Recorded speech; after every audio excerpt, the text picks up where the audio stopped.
শুভ দুপুর বন্ধুরা, আজ একটা ভুনা খিচুড়ি রেসিপি নিয়ে চলে এলাম। তো এখানে এই কড়াইতে আর কি 300 গ্রাম মুগ ডাল আছে। তো মুগ ডালটা আমি ভেজে নিচ্ছি, ভেজে নিয়ে আর কি নামিয়ে নেব। তারপরে কড়াইতে তেল দিয়ে দিলাম বন্ধুরা। চালটা ভেজে নেব। খিচুড়ি করার সময় তোমরাও চালটা ভেজে নেবে। তো চালটা আমি ব্রাউন ব্রাউন কালার করে ভেজে নেব। বেশি ভাজবে না, ভাজলে আবার পুড়ে যাবে। পরিমাণ মতন করে ভেজে নেবে ব্রাউন কালার করে। তো আমি চালটা আর কি ব্রাউন কালার করে ভেজে নিচ্ছি। নিয়ে চালটা আমি এবার নামিয়ে নেব বন্ধুরা। আর একটা কথা বন্ধুরা, তোমরা এইভাবে খিচুড়ি করে খাবে, দেখবে দারুণ হয়। আর বিশেষ করে ভুনা খিচুড়িতে চালটা, যে কোনো খিচুড়িতে তুমি একটু চালটা ভেজে নেবে, খেতে দারুণ হবে। তো বন্ধুরা, আমার চালটা আর কি ব্রাউন কালার করে ভাজা হয়ে গেছে। তো এবার চালটা আমি নামিয়ে নেব। চালটা নামিয়ে নিয়ে আর কি আমি আলুটা ভেজে নেব। তো বন্ধুরা, তোমরা প্রথম থেকে শেষ পর্যন্ত ভিডিওটা দেখতে থাকবে, না তো বুঝতে পারবে না। তো কড়াইতে তেল দিয়ে দিয়েছি। আমি এবার আলুটা ভেজে নেব, আর আলুটা হালকা করে ভেজে নেব। তো আলুটা এবার ভেজে নিচ্ছি বন্ধুরা। আলুটা ভাজা হয়ে গেছে। তো এই যে চালটা আমি ভেজে রেখেছিলাম, তো সেটা পাত্রে নামিয়ে নিয়েছি। চালটা দেখিয়ে দিলাম বন্ধুরা। আর কি কি মশলা নেব দেখিয়ে দিচ্ছি। আলুটা ভেজে নিয়েছি, ভেজে তুলে নিয়েছি। মুগ ডালটা ভেজে ধুয়ে রেখে দিয়েছি। আর মশলা আদা, জিরে, পেঁয়াজ, রসুন, শুকনো লঙ্কা, দারচিনি, এলাচ আর কি বেটে মশলা করে নিয়েছি। পরিমাণ মতন শুকনো লঙ্কা দিয়েছি, কারণ কাঁচা লঙ্কাও কিছু দেবো আর ফোড়নও দেবো। তো এখানে আছে জিরে, দারচিনি, এলাচ আর শুকনো লঙ্কা, রসুন থেতো, পেঁয়াজ কুচি আর কাঁচা লঙ্কাটা দিয়ে দেবো ফোটার সময়। আর এগুলো ফোড়নে যাবে। শুকনো লঙ্কা, পেঁয়াজ, রসুন, দারচিনি, এলাচ আর রসুন থেতো, পেঁয়াজ কুচি এগুলো ফোড়নে দিয়ে দেবো। তো বন্ধুরা, তো এই ফোড়নের মশলাগুলো আমি রেডি করে নিয়েছি। এবার আমি আর একটা কথা বন্ধুরা, আমি আগের থেকে গরম জল করে রেখেছি। আর ওভেনে আমার গ্যাসটা ফুরিয়ে গেছে আলুটা ভাজতে ভাজতে, তার জন্য আমার আবার উনুনে রান্না করতে হচ্ছে। তো পরিমাণ মতন সর্ষের তেল দিয়ে দিলাম বন্ধুরা। এবার আমি ফোড়নে চড়িয়ে দেব। তো তেলটা নেড়ে দিচ্ছি বন্ধুরা, গরম হওয়া পর্যন্ত অপেক্ষা করব। তো এবার সেই ফোড়নের মশলাপাতিগুলো দিয়ে দেব। জিরে, দারচিনি, এলাচ, শুকনো লঙ্কা, রসুন থেতো, পেঁয়াজ কুচি এগুলো ফোড়নে আমি দিয়ে দেব। তো ফোড়নে দিয়ে দিয়েছি বন্ধুরা। এটা ব্রাউন কালার করে ভেজে নেব। তো ব্রাউন কালার ভাজা পর্যন্ত অপেক্ষা করব। তো বন্ধুরা, ব্রাউন কালার করে ভাজা হয়ে গেছে।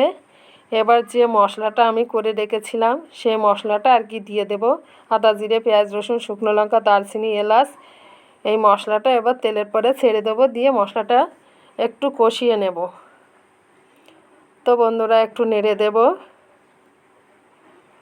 তো মশলাটা এটাও একটু ফ্রাই করে নিব, যাতে মশলাটা একটু ভাজা ভাজা মতন হয়। তারপরে পরিমাণ মতন লবণ দিয়ে দিলাম বন্ধুরা, 2 চামচ লবণ দিয়ে দিলাম।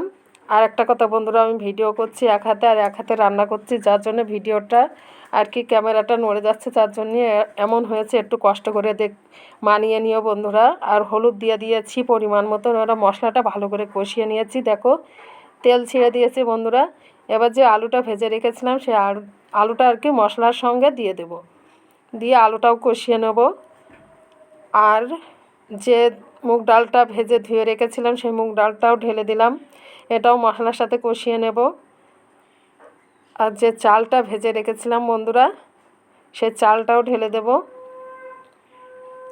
চালটা দিয়ে আর কি মশলা দিয়ে, আলু দিয়ে, ডাল দিয়ে ভালো করে কষিয়ে নেব। তো ভালো করে না কষালে মশলার যে কাঁচা গন্ধ থাকে, যাতে কাঁচা গন্ধটা না না থাকে আর কি। আর চাল, ডাল, আলুর সঙ্গে মশলাটা যাতে ভালোভাবে মিশে যায়, ততক্ষণ পর্যন্ত আমি কষিয়ে নেব। আর এইভাবে ভালো করে কষিয়ে ভুনা খিচুড়ি রান্না করলে খেতে দারুণ হয়। তো বন্ধুরা, গরম জলটা ফুটিয়ে নিয়েছি।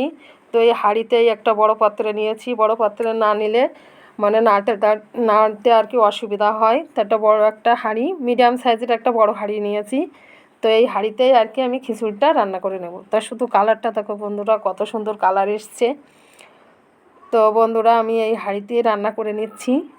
তো হাঁড়িটা এই খিচুড়িটা আর কি ফুটে গেলে এই যে কাঁচা লঙ্কা আর রসুন থেতো আর পেঁয়াজ কুচি একটু দিয়ে দেব।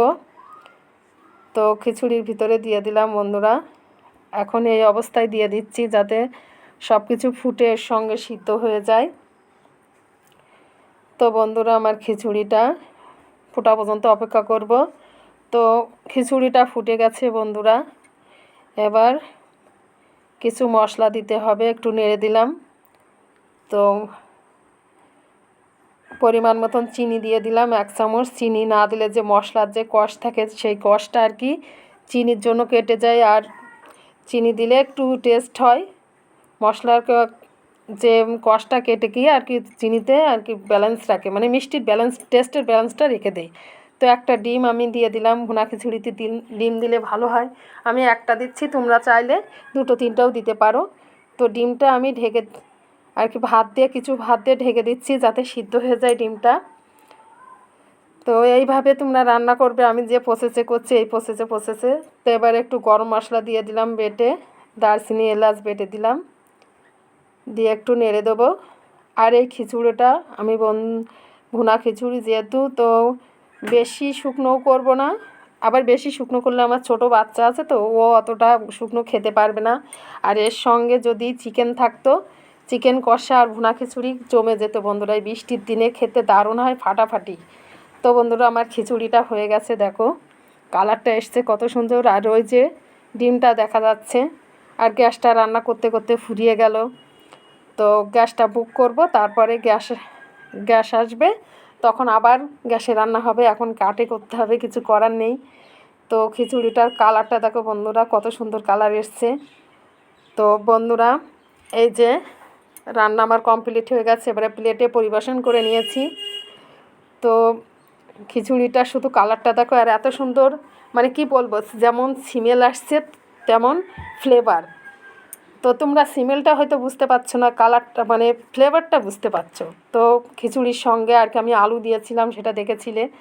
আর খিচুড়ির সঙ্গে পটল ভাজা, আলু ভাজা দিয়ে দিয়েছি।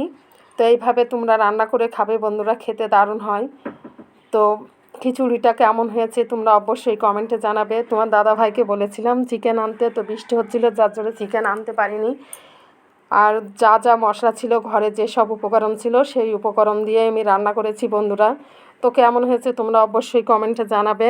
আর ভিডিওটি ভালো লাগলে লাইক, কমেন্ট, শেয়ার করে দেবে, ফলো করে পাশে থাকবে, ইউটিউব চ্যানেলটা সাবস্ক্রাইব করে দেবে। আবার নতুন নতুন কোনো ভিডিও নিয়ে তোমাদের সাথে শেয়ার করব। তোমরা ভালো থেকো, সুস্থ থেকো। টাটা বন্ধুরা।